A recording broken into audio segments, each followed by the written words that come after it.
On Nationwide this evening, two heart-rending anniversaries. It's now 30 years since the infamous Loyalist attack on the Miami Showband. And the Buttevant rail crash of 25 years ago. Relatives and survivors remember and unveil a memorial. And you're very welcome to another edition of the programme. Today we're coming to you from Buttevant in the County Cork, and shortly we'll be looking back on one of the worst tragedies in Irish rail history.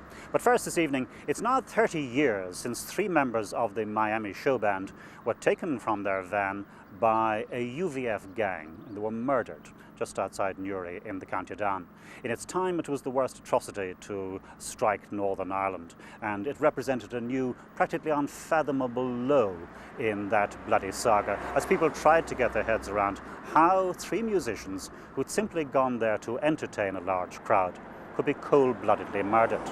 We've been looking up on the events that led to that tragedy, and we've also been trying to assess the legacy of the Miami Showband.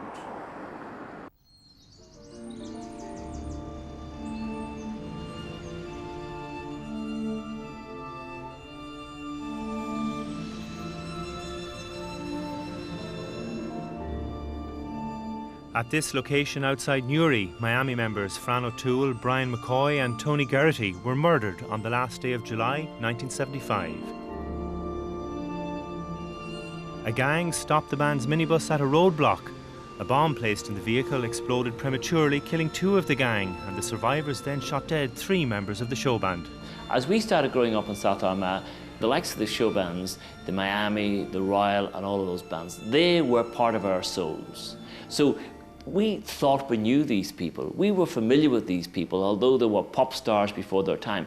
That's the sort of familiarity we had with these people, even though we had no opportunity of ever meeting them. So they were very much part of our way of life at the weekend, carnivals, etc., etc. So, you know, that was the environment. And then suddenly, out of the blue, these sort of, the heart of one of these bands is literally ripped out of it. You must look at something like this, like teaching you a lesson, or showing you something, or making you a bit wiser, or maybe even making you more sympathetic towards people. I think I understand why Northern Ireland is the way it is. It made me look at it, and it made me ask myself why people that can do such a terrible thing, and it made me realise that these people aren't necessarily as bad as the deed they commit. That circumstances, environment, upbringing, all of these things play a part in it. And it makes you more tolerant. Sometimes hear people talking about, you know, yeah, I forgive them for some reason or other. That's something I've never understood. Or for me, or in general terms, people talk about forgiving and forgetting being two separate things, which I don't quite understand. I certainly couldn't say that I forgave them or anything like that, but I can't say I have any particular emotions towards them either. You know.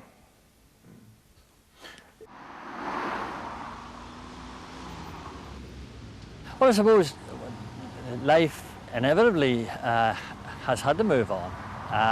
This is still the A1 route between, you know, the two major capitals in the island of Ireland. It is also the scene of the horrific incident that claimed the lives of the Miami Showband and of a couple of guys who were involved in that as well. But I mean, that's life, unfortunately. We continue to use this road, and only local people and people who know about this incident will remember that it took place here. When the evening shadows fall. In their heyday on their home turf, both north and south of the border, the Miami were as big as you could get. They routinely attracted crowds of several thousand to venues right around the country. Throughout the 60s and early 70s, the personnel of the band changed many times. There's always me. In the early days, Dickie Rock was the frontman, whereas in the mid-70s, Fran O'Toole was the star. The recipe was always the same. The Miami played chart favourites mixed in with some songs of their own. and the crowds lapped it up. Just let me hear some of that rock and roll music. Any old way you choose it. It's got a backbeat, you can't lose it. Any old time you use it. It's gotta be rock and roll music. If you wanna dance with me. If you wanna dance with me. I got no kick against Marvin Jack. To get into a show band, to get a job in a show band, you had to be, at that time, in the mid-60s, 70s, to be very, very good. You had to be able to play everything, every style. Any old way you choose it. It's got a backbeat, you can't lose it. You get a profile, and you go into a shop with the band, or you stop halfway to a gig and you pull into a shop and everybody crowds around you, and it's a really glamorous thing to happen to you, isn't it? I mean, it's like joining some major international band today, because these were the stars in Ireland at the time, and you know, we didn't have international stars, so this was as big as you could get.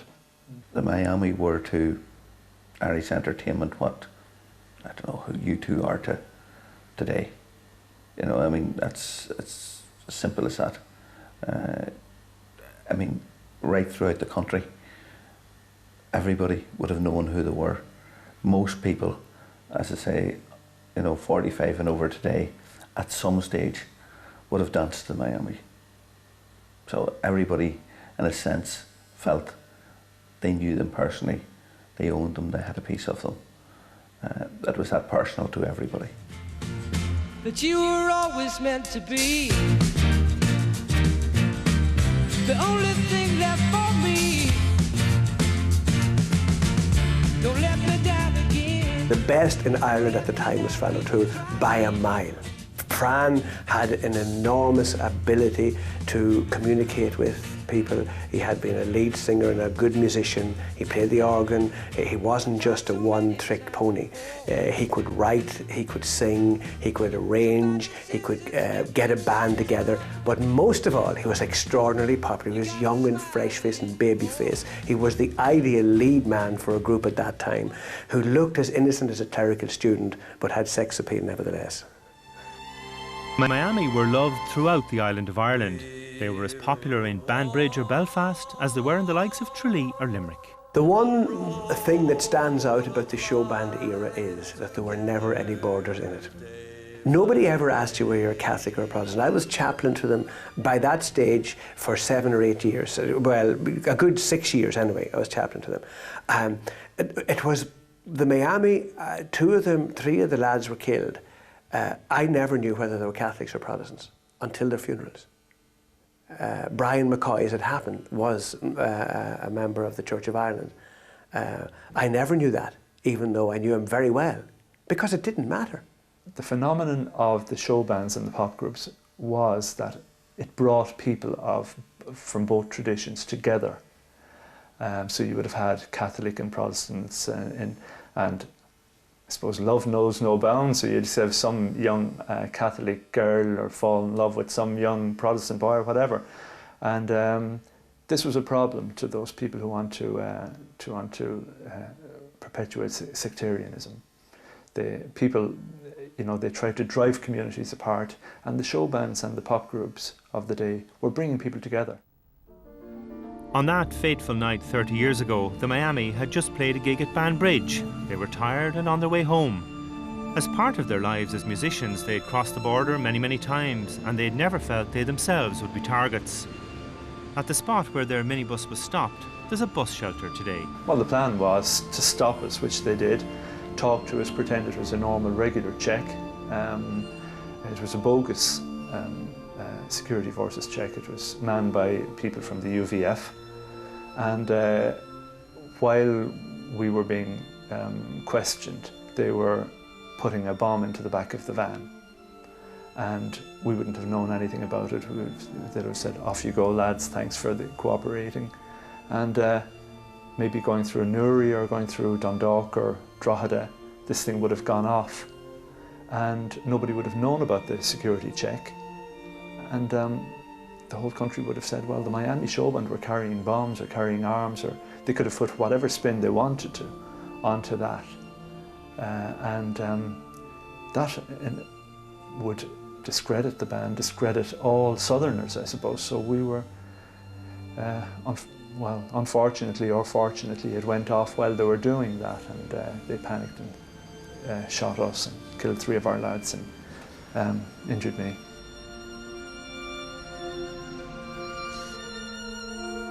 France funeral, what, 20, 30, some people would say 50,000 people in Bray. I mean, Bray came to a standstill. The killing of the 3 men left a wide circle of bereaved. There were the families and the fans. And in the case of Valerie O'Toole and Helen McCoy, both were left to bring up young children who were now fatherless. You know, when things are down, you count yourself incredibly lucky. You just say, I'm here, I'm alive, I could be dead. So you tend to say, well, you know, what have I, you know, to worry about?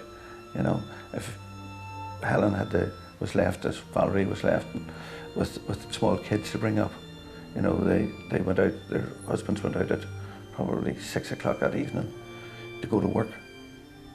I mean, never came back. 4 men were later convicted and served lengthy jail terms for their involvement in the killings of the 3 Miami members. For those who were bereaved, though, there's no closure in that. For Brian McCoy's widow Helen, her beloved husband is gone, the most bitter blow imaginable.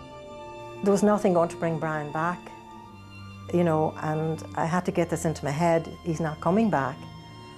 So I had to just sort of wrap myself up with the children and sort of try and get on with life. But you don't forget, and every day there's a memory. Even to look at the children, I can see the father, you know, so. Steve Travers and Des Lee both miraculously survived the attack, which claimed the lives of 3 of their colleagues. 30 years on, Steve lives in Cork and he's still involved in the music business. His attitude to the men who wounded him and killed his friends is compassionate. He's refused to allow his life to be blighted by the traumatic events he was caught up in. You know, these people, they can destroy lives, but I wouldn't allow them to destroy mine. In fact, I'd like it if we're all friends, you know, I mean, I'd like these people to just someday say, look, I'm really sorry for that, and perhaps, you know, our children could get on together. That'd be nice. 3 decades on, the music of the Miami Showband is still listened to by the many thousands of their fans, both in Ireland and abroad. On vinyl and on CD, the best of their music is still available. 30 years ago, 3 of the band members had their young lives cut short in the most awful circumstances. But their music lives on, and they will always be remembered. Thank you. And if you're in Dublin tomorrow evening, you may wish to attend a special commemorative concert which will take place in Vicar Street at 8 o'clock, and the proceeds of that will go to the erection of a permanent memorial. Now, I'm afraid we stay in sombre mood for our next story, because it's now 25 years since 16 passengers and 2 crew members lost their lives when the Dublin-Cork train ran off the rails near Buttevant here in the County Cork. It was one of the worst rail disasters in Irish rail history. Well, tomorrow, the relatives of the dead and many of those who were injured in that crash will gather here at Buttevant Rail Station for the unveiling of a memorial.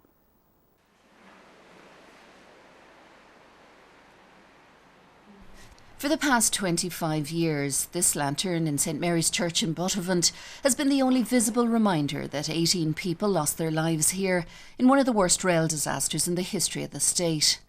It was given to the church by 2 Austrian children who lost their parents that fateful day, and every morning local woman Cathy McCarthy relights the flame, keeping their memory and those of that day vividly alive in this community. In a major rail tragedy in County Cork, at least 15 people have been killed and 40 to 50 others injured. The accident happened at Buttevant Station when the engine and a number of carriages of the Dublin to Cork train jumped the rails. Throughout the afternoon, efforts to free passengers trapped in the rail. Ray Ryan is the Irish Examiner's agriculture correspondent. 25 years ago, he was one of the first news reporters to the scene. He vividly remembers that day. It was a Friday afternoon, lovely sunny August Friday, the start of the bank holiday weekend, and it crashed about 1:45, and I'd say within 7 to 10 minutes I got a phone call to say there was a major incident at Buttevant. Mary Coughlin trained as a nurse during the Blitz in London. Now retired, she had just come on duty as matron of Mallow Hospital when the first call came through. On that particular day I was in at about 1 o'clock, and I was changing, having a wash and maybe a mug of tea, and the phone rang from the switchboard to say that there was some sort of a train accident in Buttevant. Retired Garda Peter Dooley was working an 8 to 4 shift at Mallow Garda Station. He and a colleague responded to an urgent call for help from Buttevant Railway Station, not knowing what lay ahead. As I came onto the platform, the people started to point towards further up. So I took off running, and as I was getting closer and closer, I began to see the magnitude of what had occurred. Excellent. Derek Fox works with PC Pro, a computer supplies company in Cork. But 25 years ago, he was one of 4 Irish Rail staff working in the dining car that day. By lunchtime, his buddy, 17-year-old Mark Barron, working on the train for the summer holidays, would be dead. Derek would escape with cuts and bruises, as would Jimmy Leddy. I was only at coming into the dining car. And myself and Derek was in the bar, and I was at the kitchen part. We had a bang like up from underneath the train, and jerked, and I went again. I seen it tilting over. I thought we were after derailing, nothing big, because I felt it shake, and the next thing we just seemed to rise into the air, and there was banging, crashing, there was fierce noise. People have said to me, how did you get out? Did you get out through a door or through a window? And I said, no, there was nothing left. There was actually nothing left. It totally broke up on impact. So far, 10 bodies have been brought to Cork Regional Hospital this evening. A short time ago, a hospital spokesman said that they were still in the process of identifying the dead and then contacting the next of kin. Gardaí are working round the clock. I was buried under bits of the carriage. Threw the bits of the carriage that were on me off, and next thing I looked up and I was standing in front of the engine, which meant I travelled about, I suppose, maybe 300 feet through the air, something like that. The whole carriage had. I looked around, everything was quiet. It was so quiet, there wasn't a sound for a couple of seconds. And the next thing, people started screaming and shouting. When I saw what I was facing into, I immediately got together a group of locals who had come from their cars in and they were there before me. I got a couple of groups of them and I got them working to shift some of the debris. Right, out now, everyone! Everyone out now, come on, out! And at the same time, there was a helicopter on a flight path from Galway to Cork that the pilot was using the rail track as a navigational aid. And he saw the train on the track, he thought it was out of position. So he lowered the chopper and realised there was an accident. It was then decided that the helicopter would provide a shuttle service between Mallow Hospital and the regional hospital. The ambulances would have had to negotiate 109 bad bends because the road crossed the railway several times, and by helicopter it was 10 minutes, smooth going. Passengers who survived the accident spoke of hearing the train sounding its horn repeatedly as if in warning as it approached Buttevant. Then it wobbled badly before the impact. The grim task of recovering bodies went on until late last night. Many of them were badly mutilated, and it was a harrowing task for the rescue services. Scenes that stay with me, I can remember 4 people literally tearing a seat apart with their hands to get somebody out from under it. Diesel, burnt oil, stone and dried blood. I often woke up afterwards sweating fairly heavily, wake up in the bed and this smell would stay with me. It took a lot of years before that died down. I remember I saw somebody, they were badly trapped, but there was nothing we could do. There was so much stuff on them. You couldn't move it, you know. We went looking for Mark, as I said. We couldn't find him, you know. The death toll still stands officially at 17, with 8 of the 44 injured still on the critical list. Late this afternoon, the Taoiseach, Mr. Haughey, arrived and was taken on a tour of the wards by hospital officials. Everybody around here reacted magnificently to the tragedy, and I think that the Cork Regional Hospital in particular did a magnificent job looking after it. This is a tragic, desperate sight to have to see something like this. And Mallow Hospital, of course, smaller than the regional hospital, but also stepped into the breach and played its part. If you send 2 nurses out at the early stage in an ambulance, you get 1 back. And we were serious danger of losing them, and then people started coming in, you know. And once that happened, and all the nurses off duty, the ex-members of the staff, the people who were coming in on duty, they all came in, and I knew, you know, it was going to be right.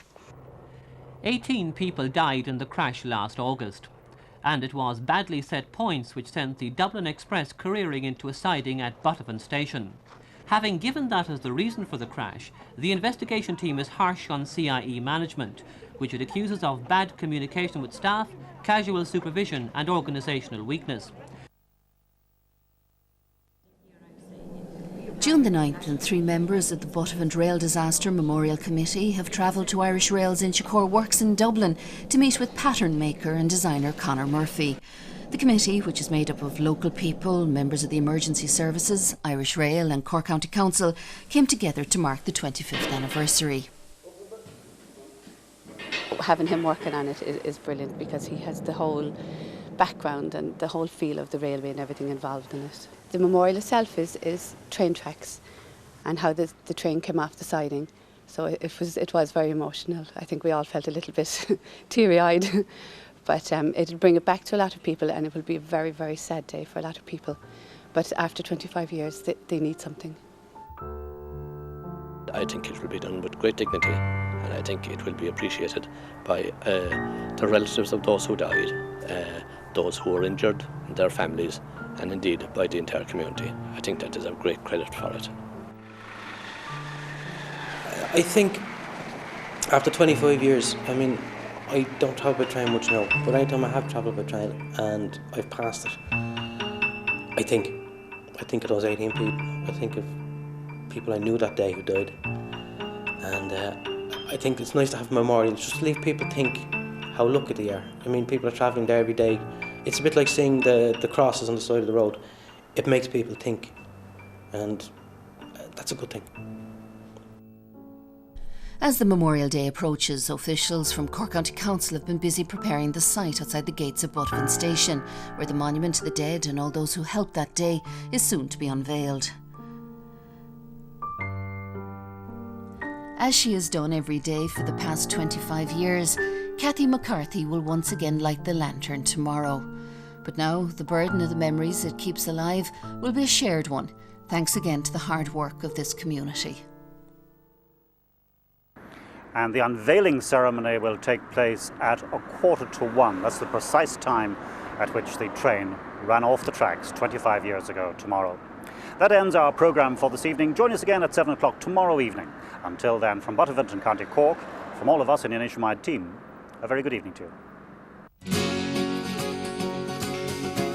And on tomorrow's programme, the Irishman who's now running a fish farm in what was once a German gun emplacement in Jersey.